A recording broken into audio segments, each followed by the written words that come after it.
पुणे में वैष्णवी हगव ने आत्महत्या का मामला अभी ताज़ा ही है। वहीं नासिक के एक संभ्रांत इलाके गंगापुर में एक विवाहित महिला द्वारा आत्महत्या करने का मामला प्रकाश में आया है। मृतक महिला के परिजनों ने आरोप लगाया कि ससुराल वालों की प्रताड़ना के कारण महिला ने आत्महत्या की है। इस संबंध में ससुराल वालों के खिलाफ गंगापुर थाने में मामला दर्ज कराया गया है। आमच्याकडे 20 तारखेला सकाळी आम्हाला मेसेज मिळाला होता 9:30 वाजताच्या दरम्यान की ट्रॉपिकाना बिल्डिंग मध्ये ग्राउंड फ्लोअरला एका महिलेने गळफास घेऊन आत्महत्या केली आणि वेळ न घालवता सगळे आम्ही तिथे पोहोचलो. स्टाफ तिथे पोहोचला सगळा. परिस्थिती बघितली, हँगिंग केलेली होती. त्यानंतर आम्ही त्यांच्या नातेवाईकांशी संपर्क साधला.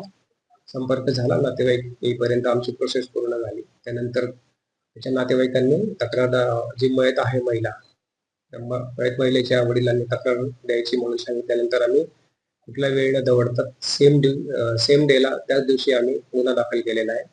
त्याच्यामध्ये तपास चालू आहे. तक्रारीमध्ये त्याला त्याचे जे सासरे, नवरा आणि जी सासू होते त्यांच्याकडून मानसिक त्रास असल्याबाबतचे आणि त्यांनी पैशाची मागणी केली असल्याबाबतचं लिहिलेलं आहे. त्याच्यामध्ये तक्रार आम्ही नोंदवून घेतली आणि तपास सुरू केलेला आहे. आमची 5 पथकं तयार आहेत आणि ती सगळी रवाना झालेली आहेत. याच्यामध्ये गुन्हे शाखेचे 3 पथकं आहेत आणि पोलीस स्टेशनचे 2 पथकं आहेत. मी स्वतः त्या एका पथकाला लीड करत आहे.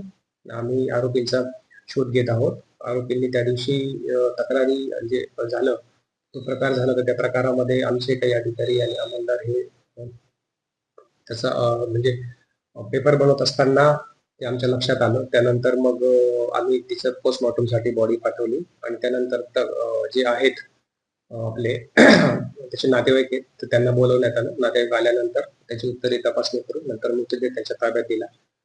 आरोपी तात्काळ अटक करण्याबाबत आम्हाला वरिष्ठांनी सूचना दिलेल्या आहेत. त्या पद्धतीने आम्ही सर्वांनी एकदम गांभीर्याने घेतलेली ही केस आणि स्वतः त्याच्यामध्ये इन्व्हॉल्व आहेत. वरिष्ठ अधिकाऱ्यांनी आम्ही तपासामध्ये त्यांच्या मार्गदर्शनाखाली तपास चालू आहे. लवकरात लवकर आम्ही आरोपींना अटक करू.